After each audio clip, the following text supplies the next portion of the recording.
Great. Well, don't spoil it for me. Yeah, I want you to be. I won't. Yeah, fresh. All right, I'm going to go get some coffee. I'm going to leave this screen open, and Okay. I'll check back in here around 1:15 or so. That's awesome. All right. Thanks so much, guys. See you in a bit. Okay. Good morning or good evening, Dennis. I'll turn my mic off for now because my dog barks.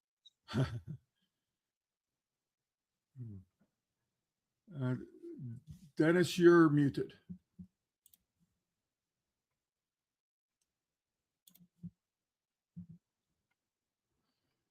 Happy New Year. Yeah, Happy New Year. It's been raining here for 3 days already. Yeah, I saw the one person posted about a landslide. Yeah. And you know, the situation and heavy rains, you end up having a lot of problems on the road. Yeah. Right. It's New Year, and we're not expecting rains. Normally, we don't expect rains that heavy. This is the first time that it's that kind of heavy rain. 3 days consistent. Yeah.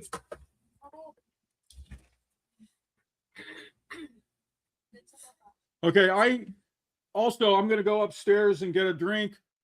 Yeah. And get prepared. But he's all ready.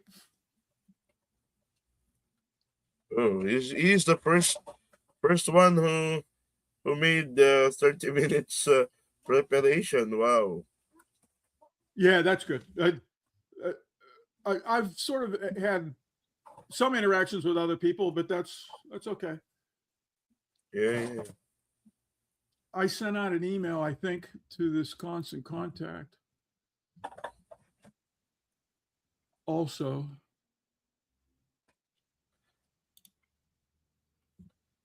I'm trying to look for a design for a T-shirt of UCSSC, so it's gonna be a fundraising for a Good T-shirt idea. for the. Yeah. Okay, so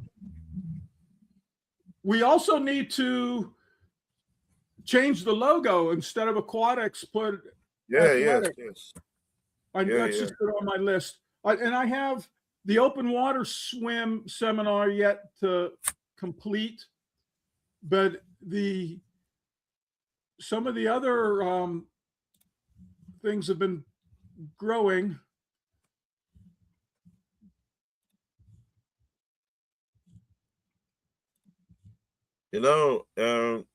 I've been communicating with a lot of sponsors. Unfortunately, here even on the TV, they're trying to lessen their expenses because it's really hard times. Yeah. People don't want to give away any money if they can. Yeah. The billboards on the road are empty. Wow. And the TV, on the TV, there are only few advertising. Wow.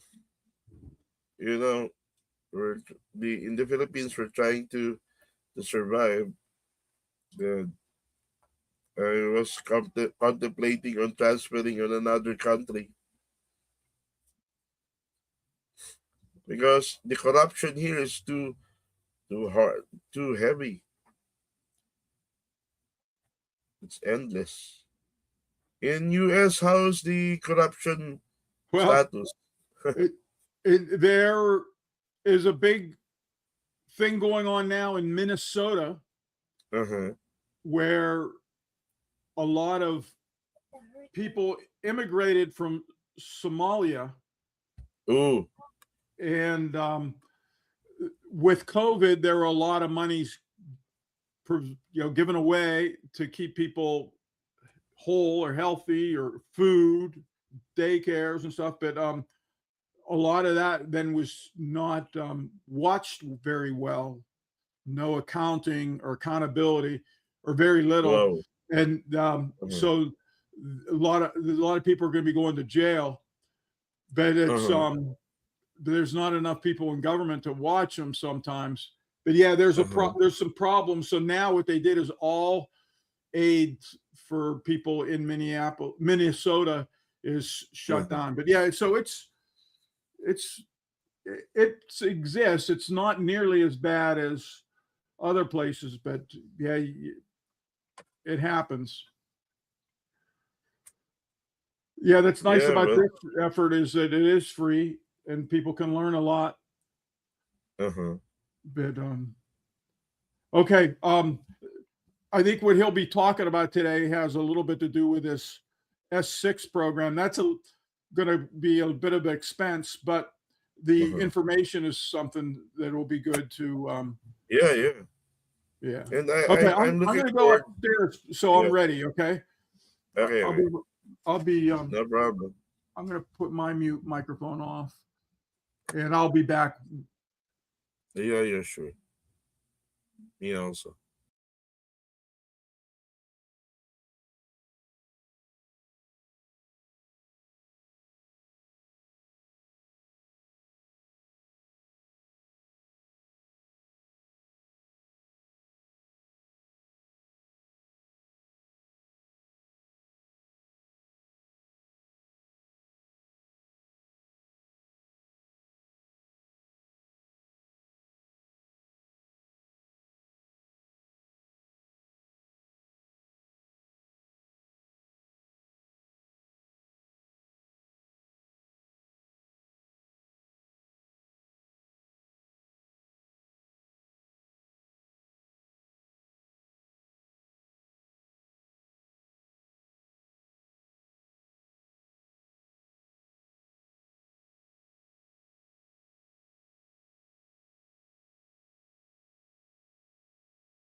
Happy New Year, everyone.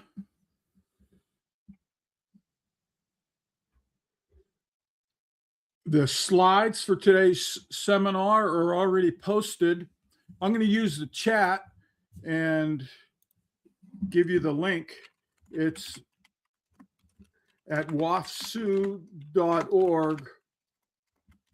January-3.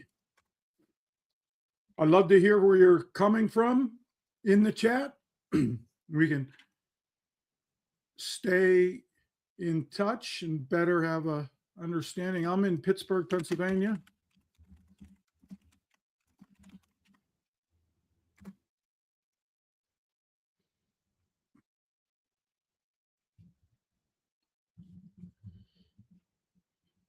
The seminar will begin in about 10 minutes.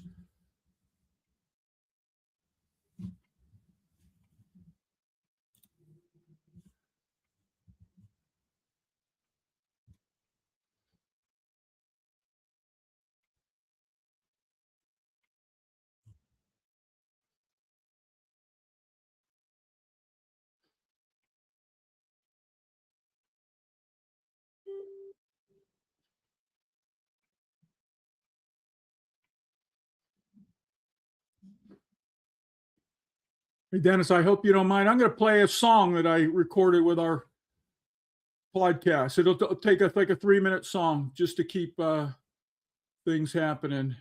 Oh, there's a promo too. Hey, we're having a free seminar for some coaches. Rich Rogers is taking this center stage and will speak about periodization and the science and structure of a successful swim season. Get all the details at wafsu.org, WAFSU. That's a World Aquatic Federation for schools and universities. There'll be a countdown timer on the event page.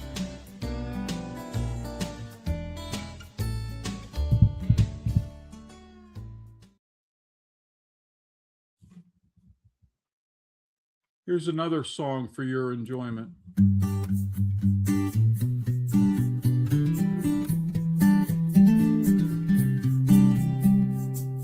We started with a whistle and a waterproof pen. Talked about coaching and what it means to men. From lap lanes to leadership roles, it's more than splits, it's shaping souls. Heavy or not, we swam through it all. Tech teamwork, healing after the fall. With water's wisdom, coaches stand tall.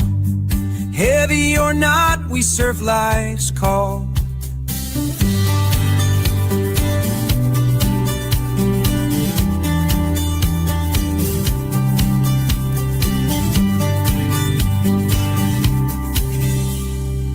When pools were shuttered, the mission got loud. Equity, safety, we challenged the crowd. Talked about strokes and swimming with grace, and bringing joy back to the training space. Olympic twists and event design. We questioned progress and drew the line. How much yardage is too much pain? Let's train for health and long-term gain.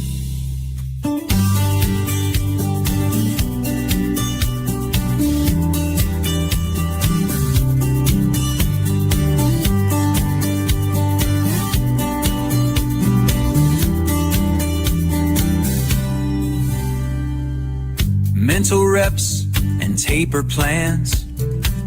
We cheer the tryhards and quiet fans.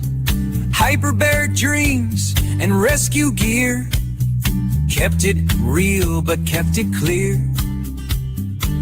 From honeybees to IL games, to lost facilities and shifting lanes. Tech tools, balance, burnout fears. The OG swim guide through 50 years.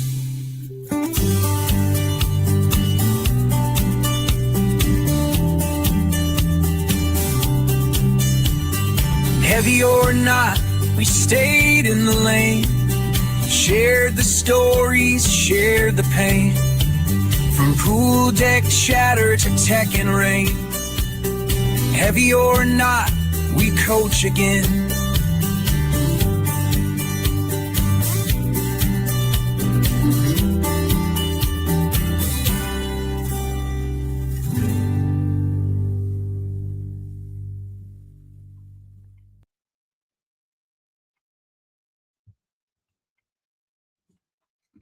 Yeah, Rich, I was a little warming the crowd up for you.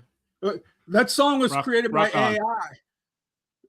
You know, it's funny. I've used Suno in the past.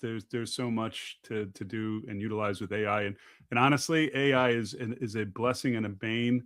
Yep. As somebody who works in the trenches, you get these parents that say, "I spoke to Chat GPT and it said," and you know, it's one of those things where you really have to be careful and let people know about being specifically. You know, it's a different knowledge base out there than the general consensus. Yeah. But I at the beginning of last year, so it's been a year now, I've been doing this podcast called Heavy or Not. I'm just trying to find my voice and have fun with it. But I encourage people to subscribe. Now, sometimes what I'll do is we'll have a seminar here, and then I'll synthesize it with some AI and make a couple different slides, have a different voice, and then ask people on the podcast, hey, if you want to learn more, come watch the entire presentation online. I did that a little bit with our gentleman presenter that was from, his name's Yash, Coach Yash from Suriname. And a few of his little pieces turned into a public service announcement. Great. Hey, a quick question, Mark. I have a PDF that basically has bullet points on modern periodization. It's something Sure. that's not in the slide. Is something I can send to you right now? Yeah, for sure. Definitely. Okay. How do I do that? Email? Email to me. Okay. Give me a second. I'm going to pop off here and go into email.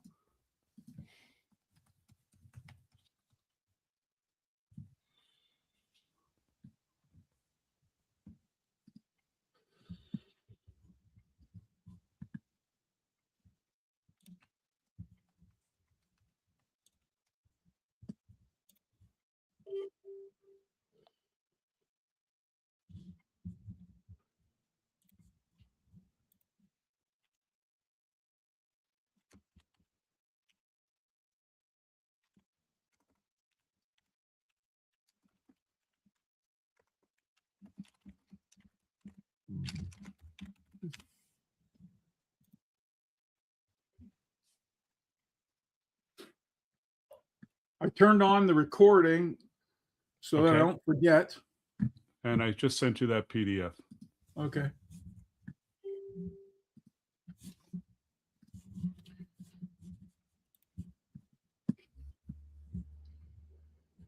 And people that are arriving, it'd be wonderful to see you say hello in the chat.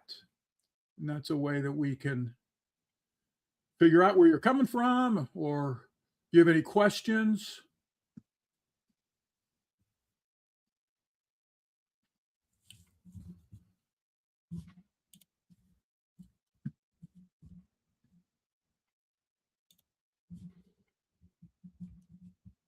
Are you a college football fan, Rich?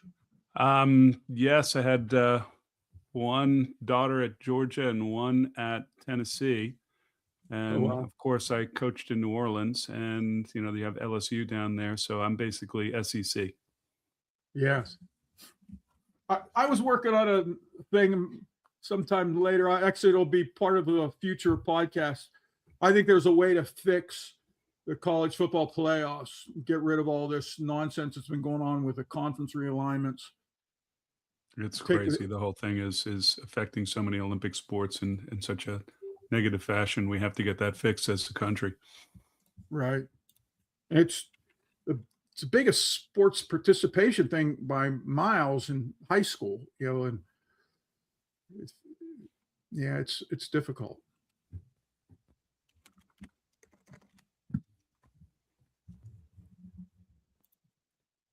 Let me know if you got that PDF. Yeah, the PDF is here. What I like to do is compress it.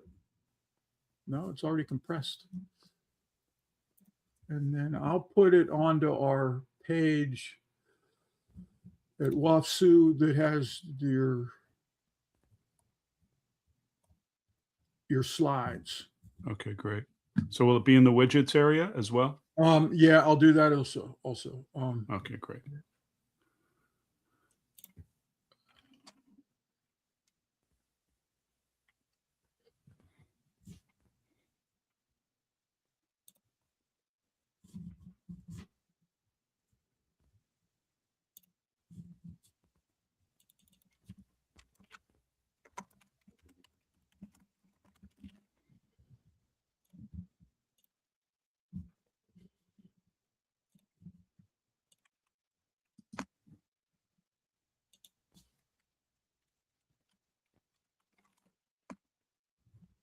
And Mark, also feel free to jump in with questions. I think a lot of times when I'm talking about this, it's easier for me to answer questions as I go along rather than just sit there and speak, Sure.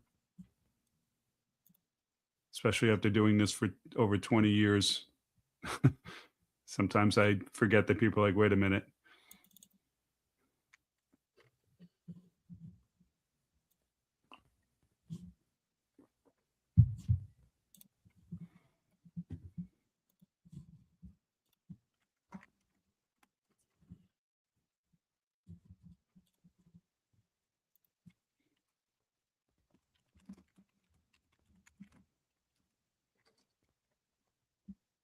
Okay, I put the PDF explainer link in the chat. It's on the January 3rd page. Next will be the widgets. Okay, great.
So I've renamed the document a periodization reference.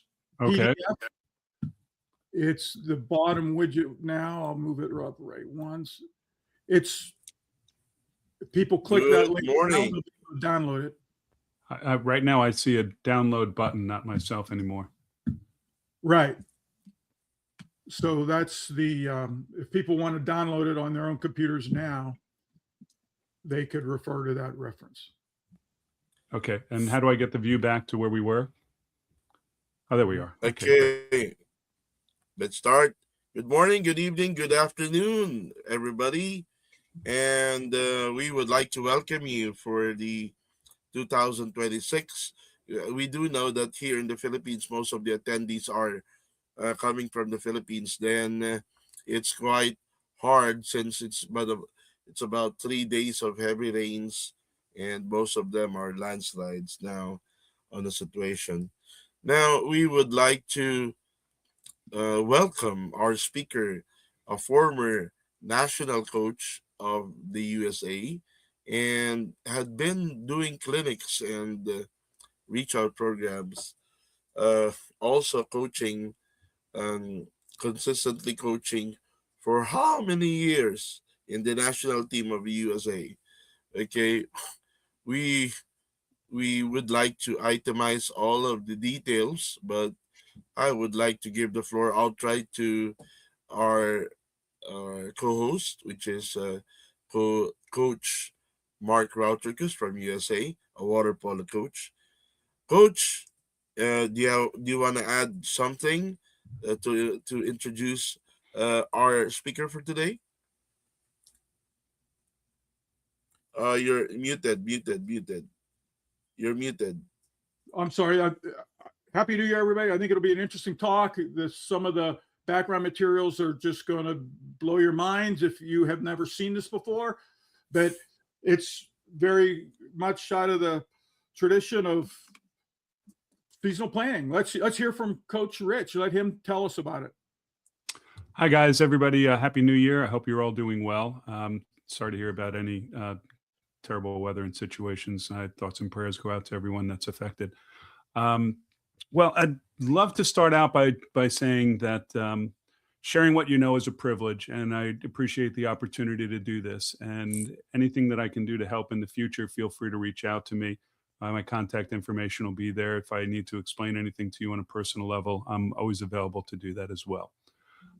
Basically, what we're going to talk about today is not just classical periodization, but more the application of how do you take the science of swimming and put it into play on an everyday basis, and making sure that we take a look at the tools and situations that we can utilize to make that happen. If I go into right now, the science of a successful season, okay, how modern periodization turns planning into performance. Basically, what we're going to talk about today is how do you take a swimmer from point A and get them to point B? And what are some of the tools that you can utilize to make sure that we do that? Mark, are we seeing the screen just so I make sure that I'm in the right spot? Yes, sir. It's all good. Oh, okay, great. So we're looking at the principles of biological adaptation in season design. Now, I'm not going to read through everything step by step because I know that you have relative intelligence and you guys can take a look at this as well. But we have to make sure that when we're doing this, that we have priority and sequencing involved. A lot of times when people are dealing with seasonal design, they're kind of taking some test sets or what they did last year and trying to make sure that they use that information. And basically, modern periodization looks at the body, where it is, where we're trying to go, and then creates a pathway to go from that point A to point B. And we'll be looking at some of the ways that we can do that. One of the other things that's really important when you're talking about this is how do you describe energy zones and how do you make sure that everybody is on the same page? A lot of times when I speak with coaches or if I speak with individual swimmers, the coach may say A, the swimmer interprets it as B, the coach sees C, and then they both describe it as D at the end. So making sure that you're very precise in the definition of what your energy zone is and what are the parameters for you to utilize those energy zones in terms of length of time, duration, intensity. Those are all crucial factors in making sure that you're not having a guesswork from going to your daily planning to the end of the season. So defining those energy zones and making sure that everybody's on the same page is a crucial part of what you're going to be doing in an effective seasonal design. When you're looking at the progression as well, you're really looking at that start of the season through that targeted championship meet. And what you're trying to do then is create basically a pathway for each one of the energy zones on when do you hit those energy zones at what level, and how do you take that distribution curve over the course of the season so you're maximizing the return on the effort that you put in. So if you think about it, the way that I like to talk to my swimmers when I'm doing this is basically if we use the 5 Russian energy zone system, and there's subzones inside there, so you have 9 of them. So basically, in a very simplistic way, if the body has 9 gas tanks that you have to fill up from the beginning of the season to the end, at what point in time do you fill up each one of those individual gas tanks to make sure that at the end of the season you have everything that you need and all the fuel that you need inside of your body from a physiological standpoint to give yourself the best opportunity for success? So that is the overall big arc, as I have it over here, or the bird's eye view of how you're looking at your season to make sure that you have the progression in the right sense. And again, what we're looking at there is once we have this whole season taking from point A to point B and then all the way to Z at the end, how do you break that up from a load distribution standpoint per week? And when you're doing that, you also then have to take a look at the days of the week and how each one of these energy zones interacts with another one. Sometimes energy zones can bleed into each other. So taking a really focused look at how do you make day 1, day 2, day 3, day 4, day 5, day 6, and how do you load each one of those energy zones so you get the maximum amount of adaptation and also the maximum rest that you need for the following day for that adaptation to occur. So even if you take a look at this 1 week cycle that we have right here, each one of those different colors, really we're looking at a different energy zone and a different load for that specific day. And you can notice from this is, I believe, like a week 9 in the middle of a 16-week season. There's basically a microcycle for 3 days. You can see that Monday, Tuesday, and Wednesday are similar to Thursday, Friday, and Saturday. So that gives you the opportunity to have the load that you need for each one of those energy zones without bleeding in the next day into the same energy zone and not giving that other system or that gas tank basically the opportunity to rest and grow. One of the other things that's really important is utilizing parametric training within each one of the seasons. Parametric training is very adaptable. It's something that is a concept that the swimmers really can appreciate. And it gives you basically the opportunity to increase adaptation by changing one parameter over time.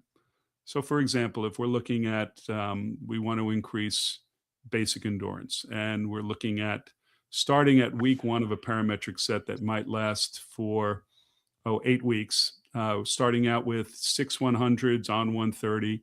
And then by the end of the process, we might be going to 16 100s. Basically, what we're trying to do is increase the number of repetitions that we can do, holding the same time or better with about the same rest. So that way the capacity then changes. And over that period of time, that one parameter has helped mold the athlete into a more efficient swimmer. A lot of this also comes down to how do we take all this stuff? How do we take the seasonal plan? How do we take the weekly load? How do we take the daily load? And how do we make sure that we put all these things into play? So this is just a basic snapshot of something that we do. And we're going to go into the application of how these things work in a moment. But I just wanted to give you a brief overview of where we are. One thing that I love about a scientific approach to seasonal training design is that it really helps create a culture and really helps create personal responsibility about what you're trying to do. If you design your season where energy zones have specific times that the swimmer has to hold over a course of a week, and then those times change as the progression curve changes over the course of time, it gives them that target that they need where every set becomes a test set. So you're not dealing with just a simple test set and then swimmers doing whatever they want to do. Every time they push off the wall becomes a test set because they're trying to hold that prescribed time. And over time, when they buy into this type of a concept, they understand the efficiency and the value of everything that they do when they push off the wall. So this is not just an educational component for the swim coaches to understand all these different levels. It's a communication tool for you to deal with your athletes and tell them, look, we're not just going to get in here and swim hard. And we all appreciate when swimmers swim hard, but we're going to swim strategically. We're going to understand what we're doing each time we push off the wall. And we're going to then focus in on what you individually have to do to make sure that you have that accountability and you have success at this end of the season. Okay. I'm going to go through this.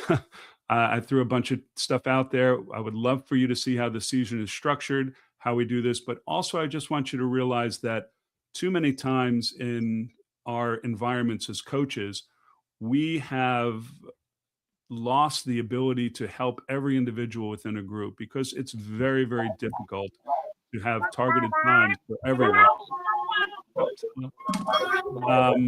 It's hard to have targeted times for everyone when you're dealing with individuals. So what this system does, it allows you to set up group structures and then have individual times for everyone in the group itself. All right, so we'll go over that here in a second. So I'm going to go back to where I was in my view.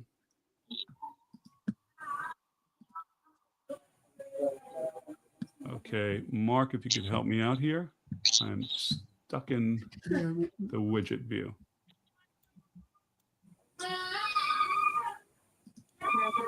Okay, great. We're getting some feedback too from somebody.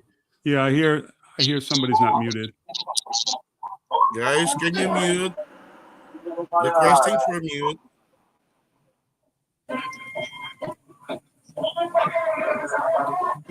Can we identify that? Everybody is muted. Acclimate. I'm gonna kick them from the meeting.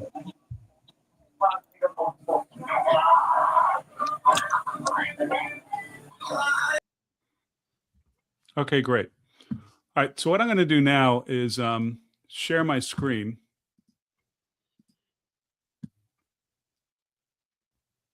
Give me 1 second. Okay, what I described was a big overview of a system that was developed by Dr. Sergey Belev of Super Sports Systems. I had the pleasure of meeting with him in the early 2000s when he was here and had the accumulated knowledge of the former Soviet Union in terms of their training process, their training optimization process. And over the course of a couple of decades, he's refined what he's done and how he does it and how he offers it to coaches. It's a system that is really designed to help coaches give super specific workouts for individuals in groups and individuals within groups over time.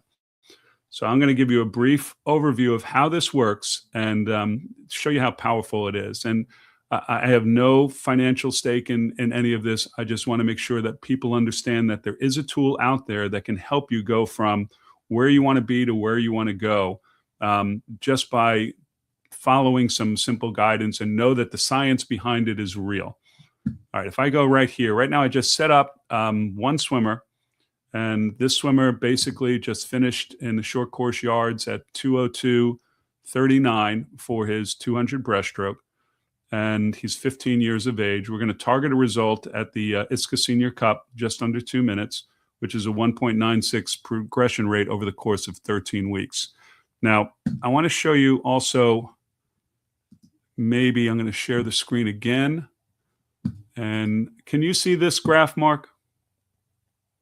Or are you still on Super Sports Systems? I'm still seeing the 3S Gen screen. Okay, then I will worry about that one later. Actually, so basically he's gone from, he's dropped an amazing amount of time. For example, in the 200 breaststroke, let's say he's gone from 210 to 202 in a season.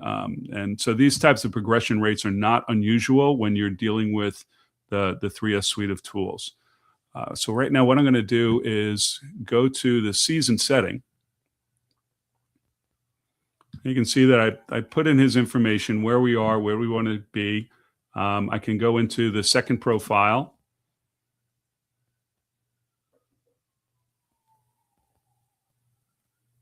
And put in his exact times that we're going to need. And then if I go into the seasonal planning tool,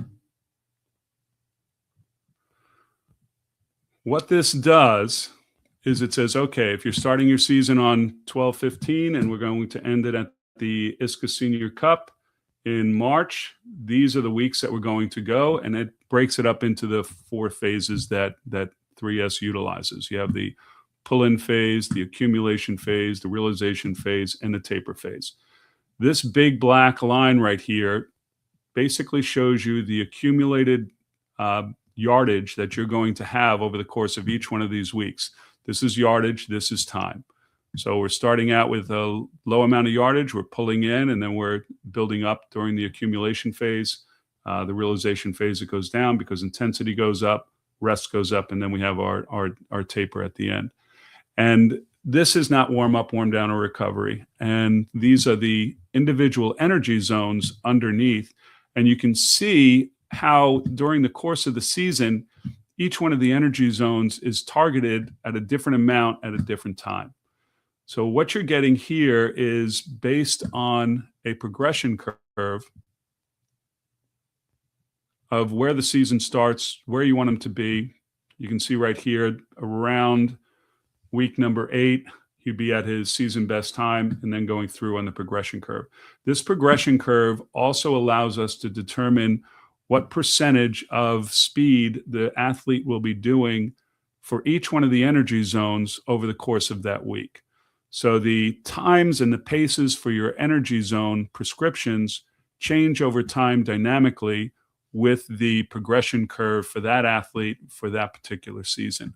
And all this is done behind the scenes. It's important to know what it does, but even if you're not sure how this works, it does this for you. Now, you can adjust the training strategy from sprint, mid-distance, distance.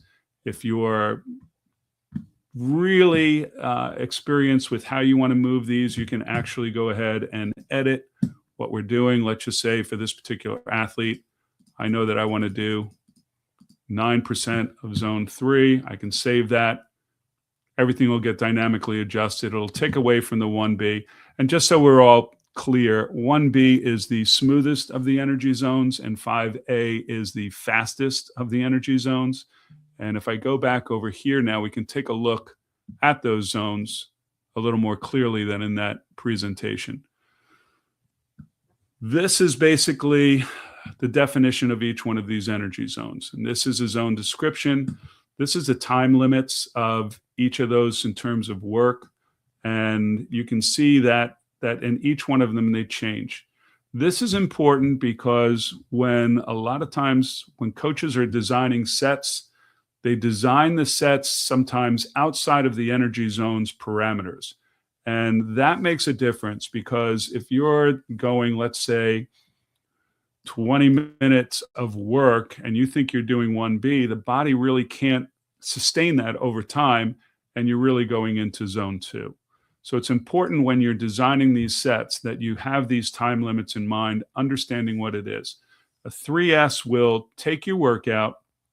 It will give you the time that you need to hold in order to stay within that energy zone for that specific stroke for that specific week.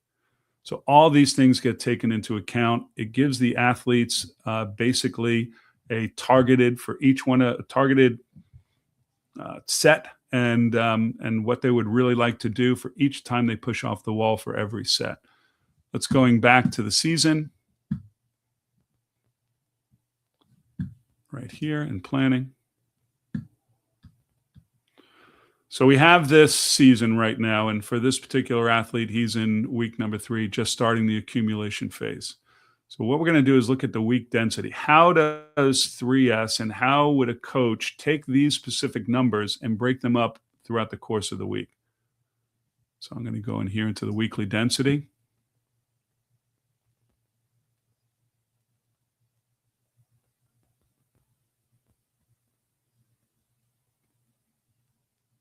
It's thinking. It's New Year's. It's on vacation.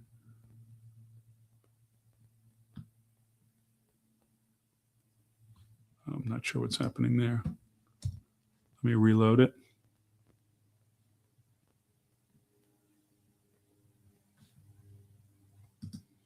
Interesting. Okay, my computer is freezing a little bit, so I'll go back here. Okay.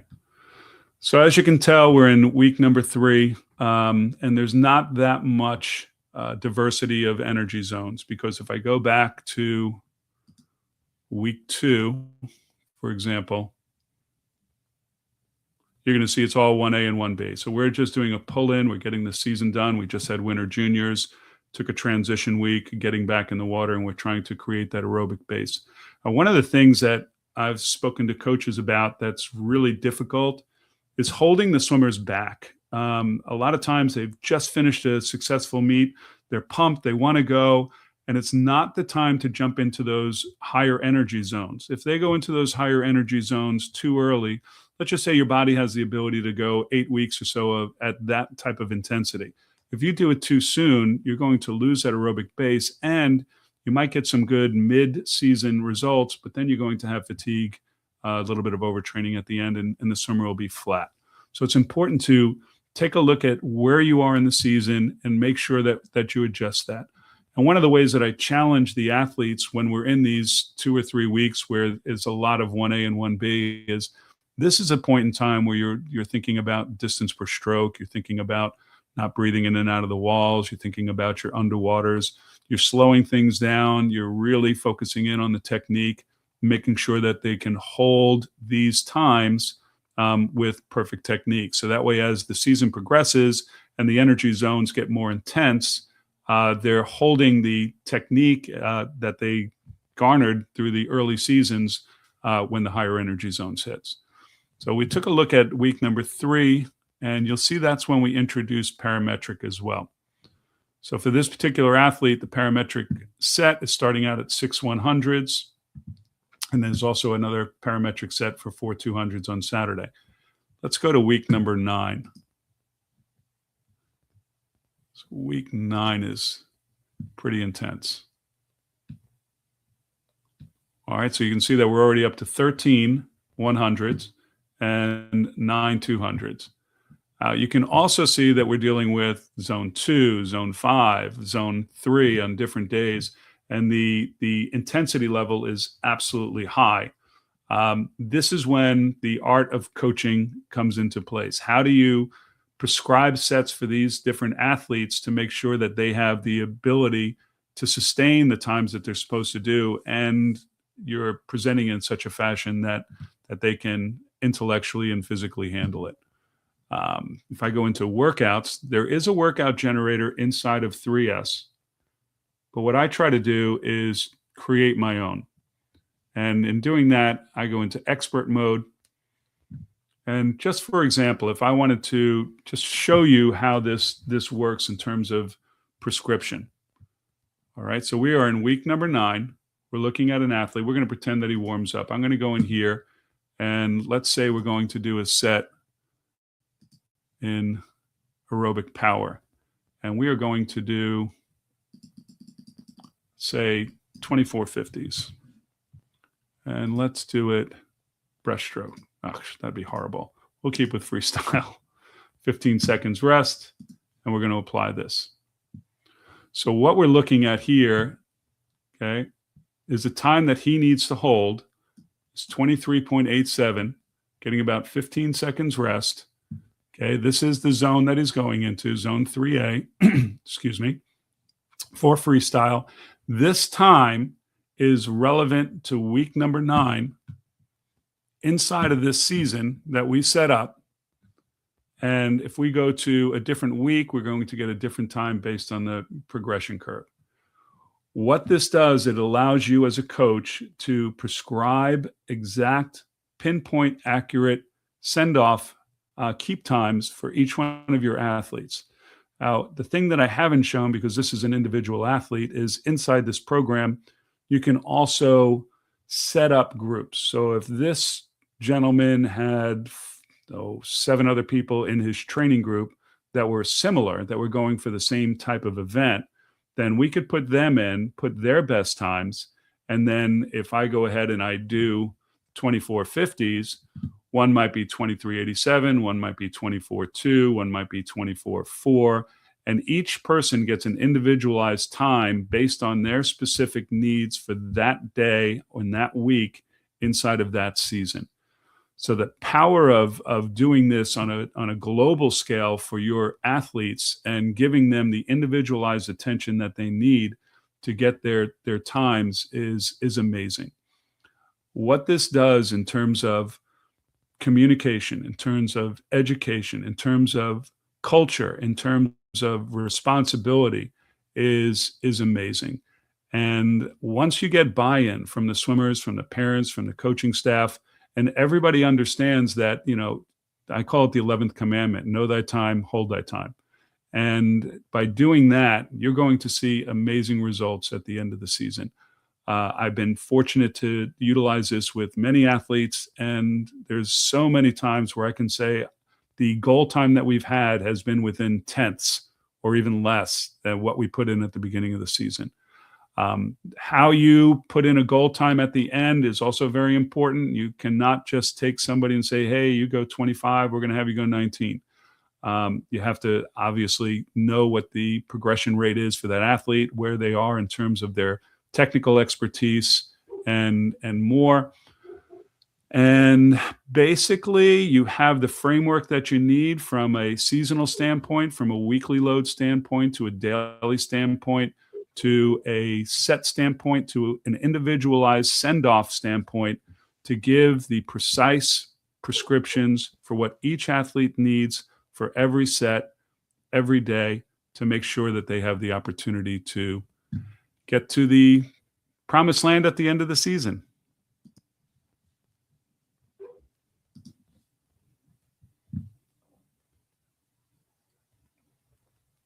So am I back on there, or am I still sharing my screen? You're big and beautiful. Thank you for that, Mark. I'll take a sip of coffee on that one. So I'd love to open it up to anybody that has questions about how this works, how to utilize it in a program, or questions specifically about seasonal design in general. Well, let me ask people to use the chat, please. And I have a couple questions for you. I'm sure Dennis will have some too. But so test sets are, important. They're not just some ornaments you hang out on a Christmas tree, right?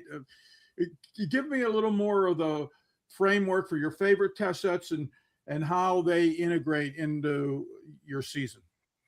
There is a test set module inside of 3S, and you can go ahead and do that. But to be completely frank, I think I said it earlier, every set is a test set. And what's great about this system is that from day one, set one, to the last day prior, you have an absolute arc and a pinpoint accuracy of what you need to do. So you're holding that. A lot of times what people do when they're designing seasons, let's just say they do a T30 or a T40 or, a test set, and they're trying to then say, okay, we're going to use this information to see where we want to be in the future. So basically you're taking the present state and you're then trying to make the future out of it. What this does is it starts at the end and says, okay, I want to go 159.9. What do I have to hold physiologically to start myself from 202 to 159? And each one of these sets then becomes, in essence, a test set. So you're not just saying, okay, I'm going to predict based on a test. I've already done the prediction. It's 159.9. Now I've back-ended it, and each one of these is going to be the stepping stone to get me from A to Z. Okay, then how many events do you strategize about? When your swimmer goes to the Senior Cup, and that's awesome to be mentioning that, they're going to be doing more than just a 200 breast. So absolutely. How do you stage those other events within the structure? Okay, so what I try to do for all my swimmers that are 14 and under is everybody's a distance swimmer and everybody's a 400 IMer. And basically what I'm doing at that point is I'm increasing their aerobic capacity from a young age, making sure that they're equally adept to their physical ability at every stroke, and we're focusing in on the IM, and then the other strokes fall into place. As somebody becomes more adept and they become a senior, I'm looking at, one or two events, but I might be focusing more on the 200 breaststroke. But during the course of the season, I'm also adding in sets that incorporate everything. So it's not like I'm writing a set that's everything is freestyle, breaststroke. It's going to be a complete ratio of what I'm going to need. And basically for this swimmer, who's also a 400 IMer, what a surprise, because now he's 15 and he's coming out of that model that we just did. Actually, he dropped significantly. I think he went 356 in his 400 IM Winter Juniors as a 15-year-old. And really what you're looking at is, okay, if you're a mid-distance person and you're training in this set, you might not be the 50 guy that you would have been had we set up the season to have a different ratio of zone 4, 5, and 3 versus zones 1, 2, and 3. So you really can't have 12 masters as you get older in the sport. You have to look at the the body as what it is. A 8-cylinder BMW is going to run differently than a Prius. Yeah, that makes good sense. But give us a little more context about the team. Who's in the water for you these days? How's your program structured? You share if you want to, on the type of kid or, your community. Sure. I would love to get some understanding of what's going on in Florida with you these days. Okay, these days the team is 2.5 years old, and it basically started from scratch at a Florida Atlantic University. And we had a few kids that came in. I came down a couple of months after they put all the paperwork together and got it squared away. It was culture shock for a lot of the kids that started because they weren't used to this type of environment. We have since attracted the tribe of people that are into this type of scientific, education-based, non-yelling, focused people. And basically we have kids that are, I've had 8 and 9-year-olds that are going 28, 29 and a 50 free, all the way through to postgrads now. So with the college environment being in South Florida, we are attracting some people that come down post-college to train. So it's really a diverse group of people, but I think the common thread that we have here, and that's been in a lot of the groups that I've had over the years, is that it is people that want the knowledge and want to know the why. I think that's the culture. Why are we doing this? Okay, here's why we're doing this. It's not shut up and swim. It's not just get in and go, make the set and go. So the culture of the people that we have, whether they're 9 or 29, is that of, what do I have to do to get to my goals? How is this working for me today? So tomorrow I'm one step further. So it's a lot of fun, dealing with kids like that and parents like that get it. So really having the ability to start a team from scratch is a lot easier in many circumstances than taking over something that has a culture for you to overcome. So we set the bar high right from the beginning. I think ASCA had us at number 19 this past year for small teams age group ranking in the USA, which isn't bad for 2 years. And it really is a function of education, training, purpose, and focus. And not to say that these kids come in and they're little robots that are ready to hold the pace. We have the same troubles and situations that everything has, but the overall arc is each day, how are we getting closer and closer to that perfection, and how are we getting closer and closer? So building that down here in Florida has been a lot of fun. Then what about the connection with the college? You have a club team, but how's the college thing working out? What's it like? The college team is independent from what we do, but we're bleeding in. I think there's a lot of influence now on what they see is happening in the club ranks with the college coaches, and they're taking some of the principles that we're using and putting them in there. Also, I believe that when the kids are done in March, April, they now are staying and training with the club for the summer. We're seeing a lot more of that. This has been the pattern that I've seen throughout my entire career, and you've all probably seen this. Let's just say that you start a program and you have 1 or 2 kids that say, "Hey, I'm going to come to the morning workout." And then at the end of the season, you have 4, those kids do great. Then you have 4 or 5 because everybody's like, "Hey, what did they do?" Same thing's now happening with the college ranks, I think, is that, instead of just going home for the summer, the people that are staying are doing well. And now we're getting more and more of that. So I think the blend between the club and the college is going to get larger. And then as these college swimmers graduate, it's not a bad place to do your postgraduate training down in, sunny South Florida.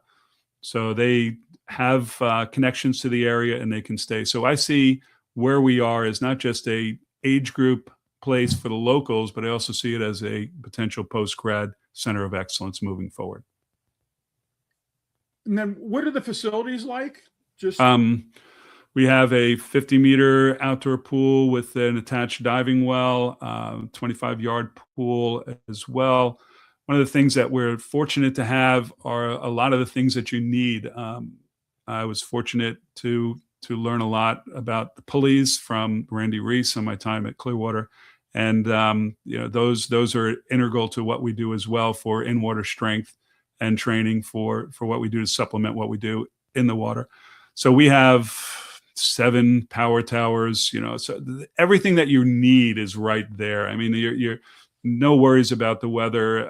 It's beautiful basically year round. It does get hot in the summer and rainy, but for the most part, what we're looking at is a pretty good intense place to be. But no, I'm almost done. So if other people have questions, you put them in the chat, but I got 2 more areas.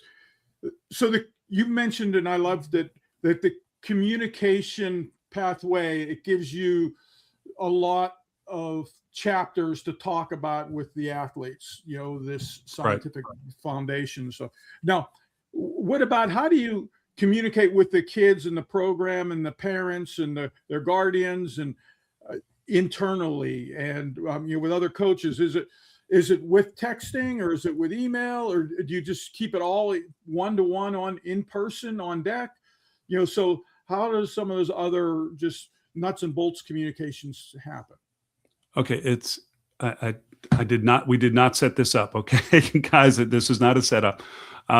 It's really important that you communicate with the parents. And one of the things that I think is so crucial is that you communicate in the ways that they do it. Like back in the older days, it was parent meetings one-on-one. Then back in the 90s, the early 2000s, your website was your basic generator, and then you had emails and everything else. Now you have, WhatsApp, and there's so many different ways to communicate. I personally like the one-on-one approach, but also the one-to-many approach is important with all those types of communications. I am launching swimparentacademy.com. And the reason I'm doing this is that I think I mentioned to somebody earlier is that people get onto these chat GPTs and they try to learn everything.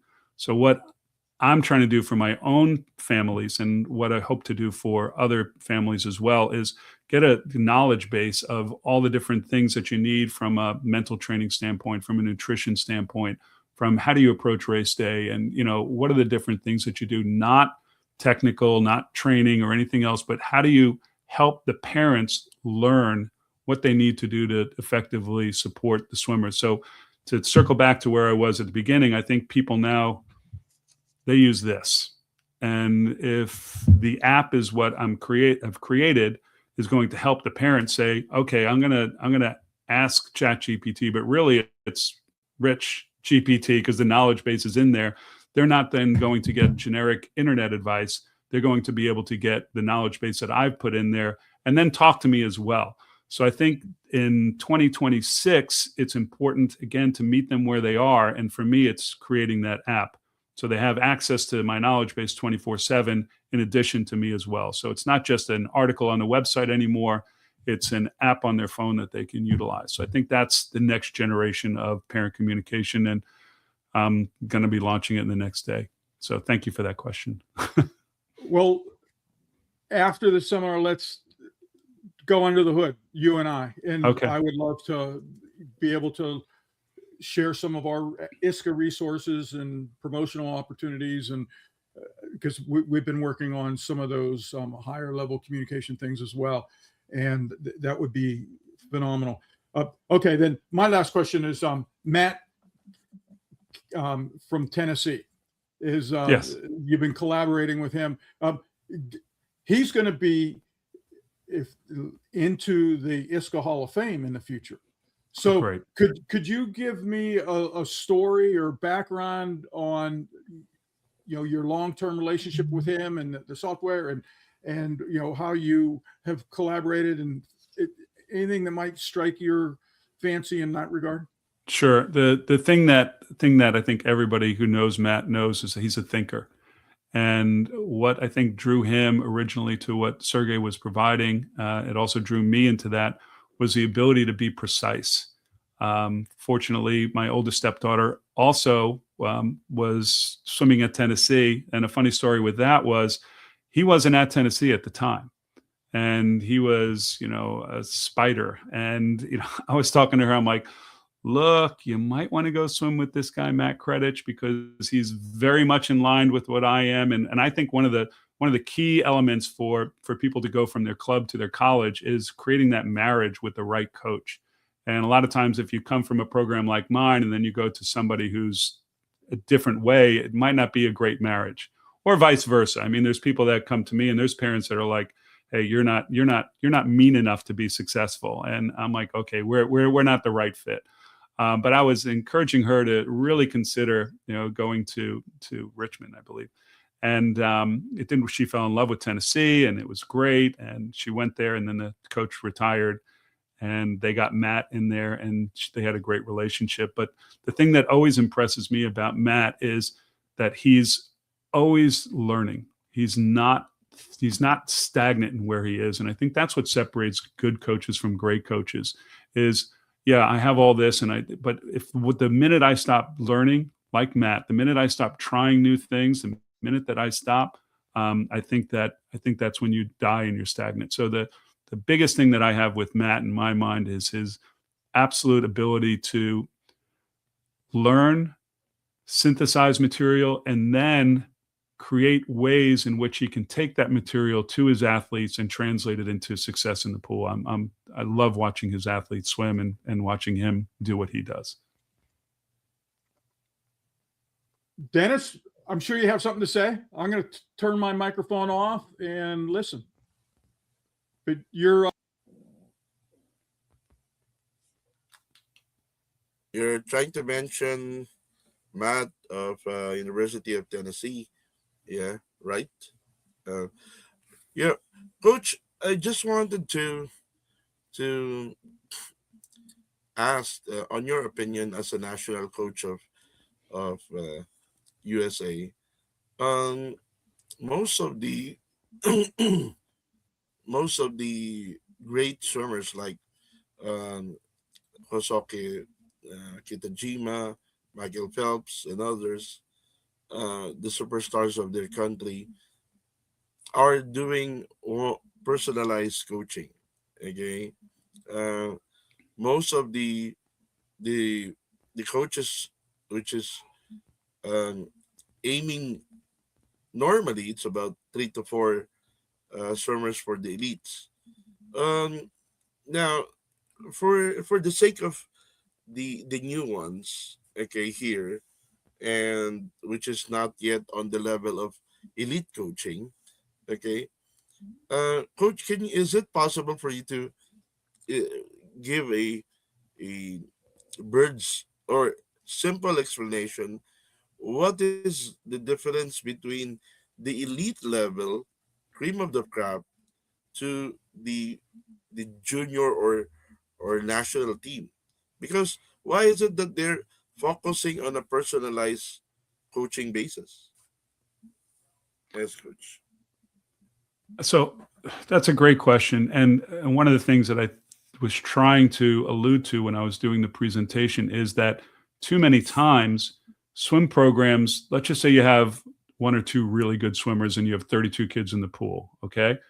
How do you create a structure that addresses the needs of all 32 swimmers, not just the 1 or 2? It's relatively easy, and it's not. But what I'm saying is if you can focus on 1 or 2 athletes, great. But when you have 32 kids in a pool and you're a young coach and you're in charge of doing all this, how do you do that?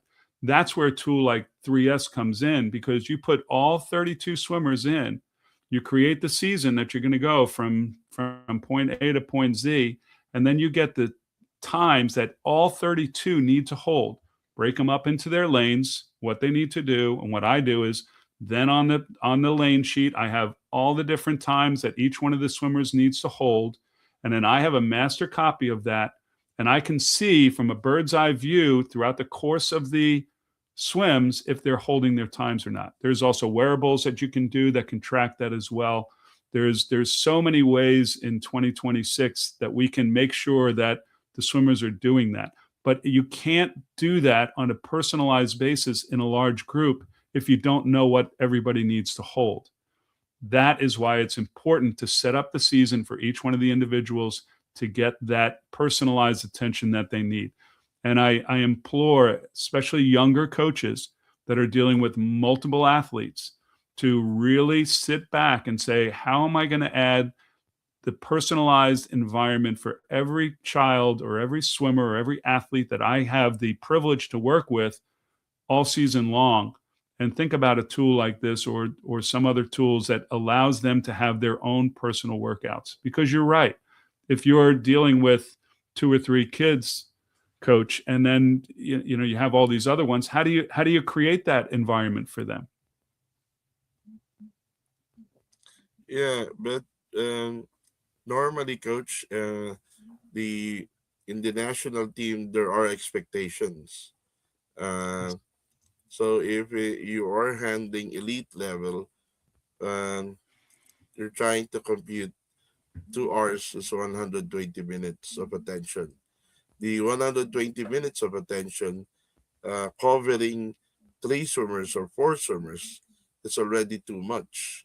Okay, if the parents are there more than 4 years or 6 years who had been in the swimming, they are also uh, computing the attention that they have, like what Malaysia is doing. Okay, they are compensating coaches personally. Michael Phelps, Kitajima, in order for them to secure the developments, progressive developments, they are resorting to personalized coaching. Most of the most of the countries now are resorting to personalized coaching No, lately. and I agree with that, but I think we can do a better job of personalizing the coaching over a larger thread. And what we do by doing that is that we create a larger talent pool, because I think we're throwing away so many kids that aren't getting the attention in those larger groups by not giving them the prescriptions that they need. So one of the things that this program would be great at would be as a, like, for a national governing body. I mean, where you could then put your swimmers in, create the groups, create the structure, and then have the responsibility and have the reporting for the swimmers that are inside of that group. And it would be a great training tool to keep everybody on board for a national governing body. I definitely see that as something that would increase the amount of personalized attention that each one of the swimmers gets by giving them the opportunity. And then you'll see who really is the cream of the crop, because I'm sure we're losing thousands and thousands of potential Michael Phelps by just letting them be the guys that maybe develop a little bit later in life or whatever. So yes, you should definitely have that personalized attention approach for more than just the 2 or 3 people, in my view. Oh yeah, which is I talked to the 1994 head coach of China when I was in Singapore, and when he was quite slightly what's this slightly drunk. Okay, he mentioned already that what is planned and ongoing plan for the Singapore, which is north, south, east, west. They have a foreign coach handling a program semi-personalized. Right. Then on the national games, they're gonna be having war in the swimming pool itself, showing off the best of the best. Yeah. So far, that's that he had been successful in doing that in China, north, south, east, west. Yeah. And it's a correct approach. And the thing again too is how precise are you? Is it recordable? Is it measurable? All the different things that we talk about, when we're dealing with any type of success in any endeavor in life. So if people don't have a roadmap, then they're basically just driving blind. And I think a lot of times when swimmers are training, they're driving blind. Let's just say we have a set of 13 100s. Somebody may be pushing themselves so fast that they're in a higher energy zone where somebody else is going really smooth and just making the interval. But if you have that personalized attention and you're only focused in on the guy that's going really fast, this guy's getting nothing. So you have to really make sure that they all have that prescription. I see a question in the chat, Mark.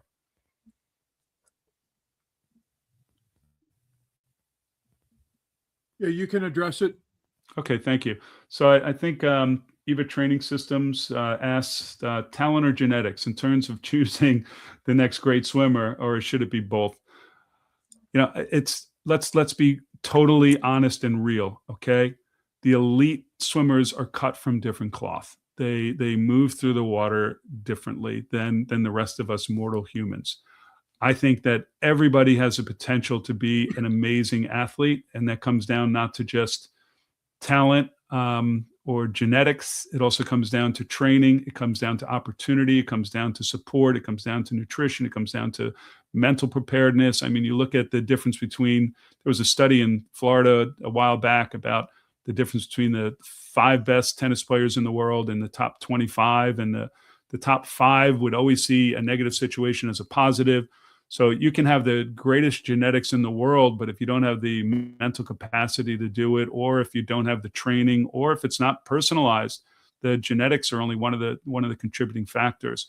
My experience has been that in order to be at that elite level, where you're a household name, you need a combination of all those things: coaching, nutrition, mental, genetics, all that. But anybody can achieve a higher level.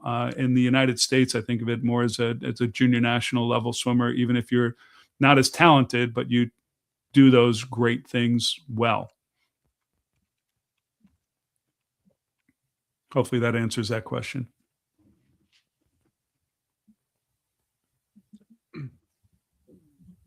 We've been on nearly an hour, and it's early morning here in the U.S. East. It's getting late there. Are there more questions, guys? Let me wrap up. If there's no questions, and if there's more, I'll be glad to answer them. Really, what Coach was talking about with the personalized attention leads directly into what I started this out as, and basically it's this science of putting together a seasonal plan. And what we want to do is give every athlete that we're charged to work with an opportunity to be their best, whether their genetics are going to get them to the Olympics or not. In order to do that, we need a system in place. We need a scientific approach. We need to have precise prescriptions for what they need to do at the beginning of the season all the way through the end. We marry that with the 4 different pillars that I have, which is the physiological, psychological, tactical, and technical. We make sure that we fill all those tanks as well, so they're technically proficient, they're mentally strong, they understand how to swim their races. But in this particular case, we're looking at the physiological. This is the one wheel of a car. This is a physiological wheel. We take a look at that. But then as coaches, our job is to do the psychological, the tactical, and the technical as well, so the car can drive in one direction fully. And I appreciate the opportunity to speak with everyone. And if anybody has any questions, my personal email is coachrichrogers@gmail.com. I'll put it into the chat really quick. If you have questions offsite, or if you leave and then say, oh, now I have this question. Also, I spoke with Sergey, and he said that he'd give anybody a free trial if they wanted to do this. I'm going to put that link in here as well. You can't get this off of the website if you just want to do that. Honestly, guys, it's, again, I have no financial interest in any of this. This is just me trying to let you know that there's a tool out there, because I've tried it all. I was at the Olympic Training Center in '91, and I'm filling out those little boxes, 1 week, 2 week, 3 week down, macrocycle this, and then I did anything that came across. I've tried, and this is without a doubt the most sophisticated thing. And stay away from generic AI. That's my final thing. Stay away from generic AI. Coach, there's another question. Okay. Sure. Commonly, if there are competitions which is for example, 1 week difference. Okay, you competed a week ago, then after a week you're gonna be competing again. Okay, for a tapering, what is you're talking about? You That's a major meet a week ago, and you still gotta compete after a week with another major league. So, uh, how do you handle the mileage within those 7 days of recovery week? It's a It's, great question. And yeah. one of the things that you really have to do is when you're at week number one, is make sure that the athlete is warming down well, and that they're preparing and they're doing the things that they need to do so their body is in the best possible shape that it can be for going up a little bit again and then coming back down. So basically, what I've done in the past when I have that scenario is looking at the week that I'm doing leading into the first week, and making sure that the athlete has totally done their recovery, that they're flushed out, that their warm downs are not 300-400, but they're doing 800 to 1200 in between, so they're absolutely getting flushed. Then coming back up a little bit, feeling them out, and then going through. And again, that's a little bit more personalized, and it's going to depend on whether they're a distance swimmer versus a sprinter. But a lot of the things that comes in is that energy is not just, again, from physiological energy, then can also be from your psychological standpoint. How mentally tough are you? How are you going to prepare for that? What's the race strategy that you're going to do that might be a little bit different? So there's a 360-degree way to look at how you deal with week one versus week two. And the more you swim with an athlete, and the more you know that athlete, the more you're going to be able to personalize that individualized approach to what they do. But from a generic standpoint, warming down incredibly well, taking maybe that Monday to come back, and then looking to see if you're going up Tuesday, Wednesday a little bit, touching those higher energy zones, and then going to the other meet. But it's a tough scenario. And one of the things too that you have to look at with swimming a lot of times is in 3S you can do a cascade. So you can do something where you're front loading 16 weeks or so into more of an aerobic zone to go to a mid-season meet in December, and then the second part of the cascade to your March meet is a little bit more with the higher energy zones. And that's a discussion for another day as well. But a lot of times we want people to qualify for their spring events in December. But then you also have where people are going to conference, and then 2 to 3 weeks later have a national meet as well. So these are all things that you need to consider. And for 1 week, I would make sure that the swimmers are warmed down completely after each one of their events. They're fueled properly. They're mentally tough. They take a day or two to kind of relax a little bit, bring them back up, feel where they are, and then hang on. But they should be in good physiological shape to be able to handle a 14-day spread. Okay, coach. Got it. Any more questions, guys? Hey, Coach, while you're here, talk about the ISCA meets and your Sure. experiences there. Oh my God, I'd love to. I have a relationship with Doug that goes back a bit before it was ISCA, when it was under a different name as well.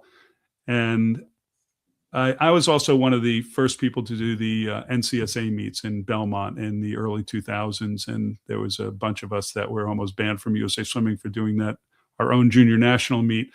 And I was very, very loyal to that meet for many years. And it was the one that helped to bring USA Juniors back. And then the first year that USA brought the junior national event back, our club won. And so I was forever grateful for that whole NCSA. But the ISCA meet does things that are a little bit different. And our club, our new club, is really focused on ISCA, not NCSA. And the reasons that I love ISCA are the single age group aspect of it. And we're talking about developing swimmers. If we go with the 14 and under meet first, you're looking at 9-year-olds, 11-year-olds, and 13-year-olds that in a traditional sense never get the opportunity to shine because they're developmentally at a disadvantage versus the kids that are in a higher age group. So having the ability to have kids that are at the bottom of their age group, 9, 11, and 13, shine and come back for finals from a coaching standpoint is motivational for them. It's motivational for their parents. It gives them a goal. It gives them something to do. From a senior standpoint, you're looking at 15 or 16 and under as well. And I think 15 and 16-year-old boys are probably the hardest age group for us to maintain, because a lot of times they go from this 14 and under age group, rah, everything's great. Now you're 15 going against 23-year-olds. And you might be in heat number 72, lane number irrelevant, and never get a second swim and see where you are. So taking my 15 and 16-year-olds to the ISCA meet allows them the opportunity to get a second swim. And it's funny, I was just showing the swimmer that I had the 200 breaststroke about the difference between people in the prelims that did their personal best time at nationals versus the people that did a best time at finals. And so many times as coaches, we prepare our seasons based on what the athlete did at the end of the season prior. So for example, that 202 for the breaststroke. Now, he didn't get a second swim, but let's just say that he got a second swim and he went 201. I might be starting my season at a different point. So by taking the kids to the ISCA meet that are 15 and 16 and they get a second swim, it might change the trajectory of where we're going to go next season because they do have that second swim. So the other thing is it's beautiful. St. Pete was the first pool that I went to when I moved down to Florida in the 80s. And I thought, oh my God, if every pool in Florida looks like this, I've landed in heaven. Of course, they all don't, but it's absolutely a beautiful event. Doug runs a great meet. The awards are awesome. My parents would kill me if we did not go to the ISCA meets at all. They would absolutely revolt. I would lose my position. So yeah, it's a great, if you're thinking about going, absolutely go. The announcing with Duffy is awesome. The music's great. The awards are big and gaudy. Everybody loves it. It's a party. Coach, there's a question. Coach, for sprinter based on your own experience, what's the shortest mesocycle optimal have you experienced and how did it go? 12 weeks ish really is about the shortest cycle. Okay, three months in a tournament. Okay, perfect. So Eric, let me finish with the sprinters. 12 weeks is about it. You can't really, do much less. You'd be cutting out the aerobic development, probably going straight into the higher energy zones and hoping that the season prior was something that helped them. The thing that I think is important for everybody to realize is that seasons are built on top of each other. And it's not like a season is one encyclopedia. The season is a book inside of an entire library. And in order for you to deal with, well, how's this season going to go? Well, how prepared are you going into the season? What's your level of fitness? What's your capacities and all these different things? So really it's we can't just look at the tree. We have to look at the forest when it comes to this and a long-term development. But to specifically answer your training question, I would say 12 weeks is about it. It went fine. I think if I had longer, I might be able to develop a little bit more in terms of efficiency and capacity. But when you're dealing with a 19-second race, for say, you can probably get away with 12 weeks. And then Eric, I see, how do you create periodization with 3 months preparation before a tournament? I'm going to share my screen again. Let's see if I'm logged out. All right, so if I'm looking at this right here, I prepare it by going into the season and then starting with where I want to be and here at the end and starting with my current result. And then within this system, it then populates, this is a 13-week season or so. So it's basically within that 3 months. So what you're doing is you're breaking it up into your pull-in phase, your accumulation phase, your realization phase, and your taper phase. And that's the different ones that you're going to deal with. Our athletes, now that they know these, know going in, okay, I'm at the pull-in phase. It's going to be long. It's going to be smooth. It's going to be focused in. as they get into the accumulation phase, they understand the intensity level is going to rise, and realization, they love this. We're doing sprints and getting a lot of rest. So basically, you're breaking it up into these 4 phases over the course of those 3 months, and making sure that they have the proper prescriptions in each one of the energy zones so that they're prepared for the next phase. I mean, you can't be here and be effective if you didn't give yourself the opportunity to fill up your gas tanks over here, so you can do that. Hopefully that helped. If you need more further clarification, please let me know. Any more questions, guys? Thank you, Eric. Okay. Yeah. Okay. Follow up. 12 weeks, 3 times a week or 6 days a week. Forest and trees. What were they doing before? What's the preparation? What is your schedule? How much pool time do you have? What's your dryland schedule like? I mean, there's so many different questions to look at when you're dealing with that.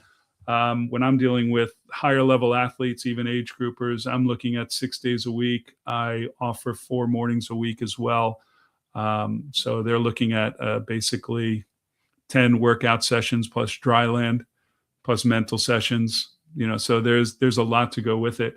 Again, are you looking at an athlete that is, training for an elite level? Are you looking at an athlete that's developmental?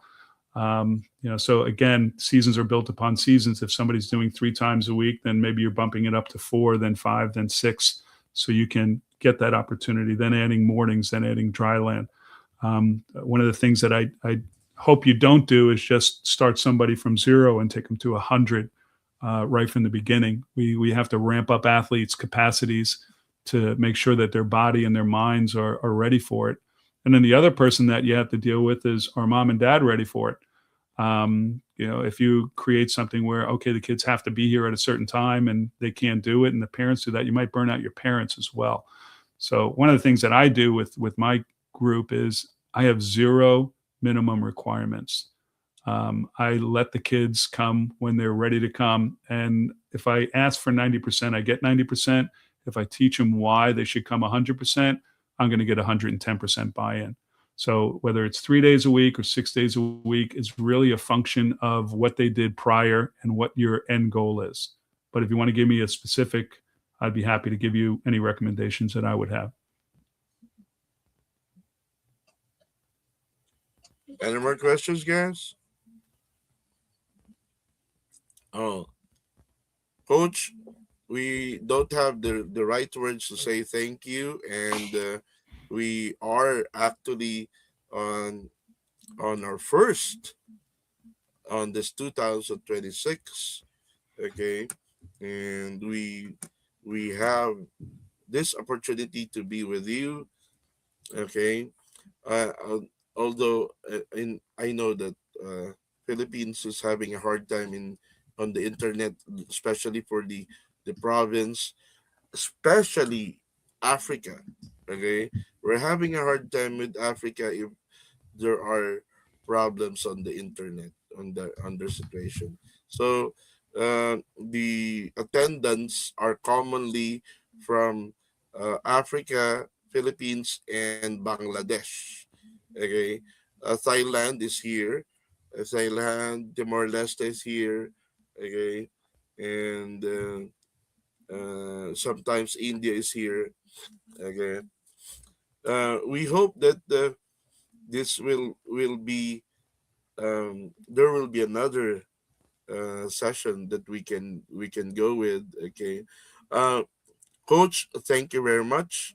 Okay, we will be sending you the certificate. Okay, on your email.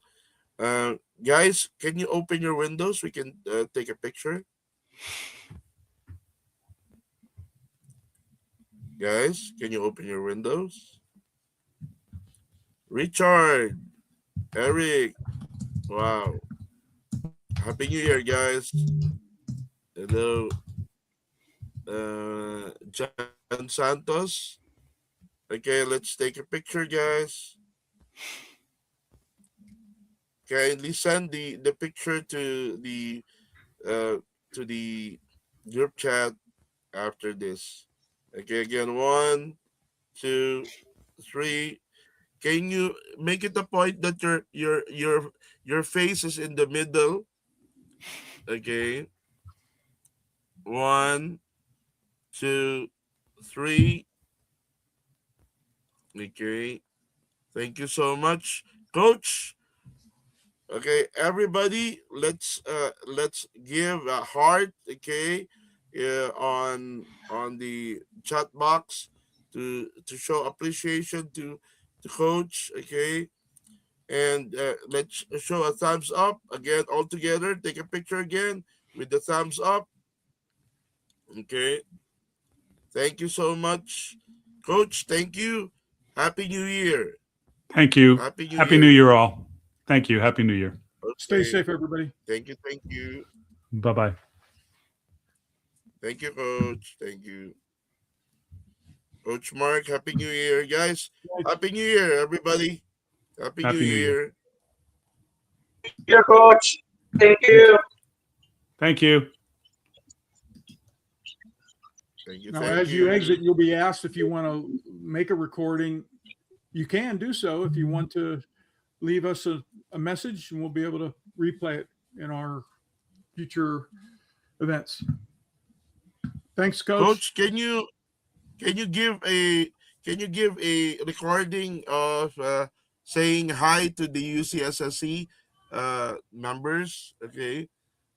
We would like at least 10 seconds of saying hi, Happy New Year to the UCSSC.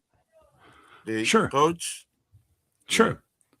Hi, all. This Yes. is Coach Rich Rogers down in South Florida, Florida Atlantic Aquatics. I'd like to wish everybody at the UCSSC a happy new year. Hopefully, 2026 will bring you health, happiness, high performance, and joy. Yes. Thank you. Thank you. Thank you. Thank you, Coach. Thank you, Coach. Thank you. Okay. Take care Coach, now. let's put it in the WAPSU, in front I of the will. WAPSU. Yeah, yeah. Okay. The greetings of Coach Rich Rogers, since Okay. he is in the first one to be in the seminar speaker today. Okay. Thank you, Coach. Thank you, Thank guys. you, thank you. Bye-bye. Thank you. God bless. Happy New Year, guys. And Dennis, we're completely done today, I guess. So I'm going to turn off the meeting, stop the stream and the recording. Have a good rest of your weekend.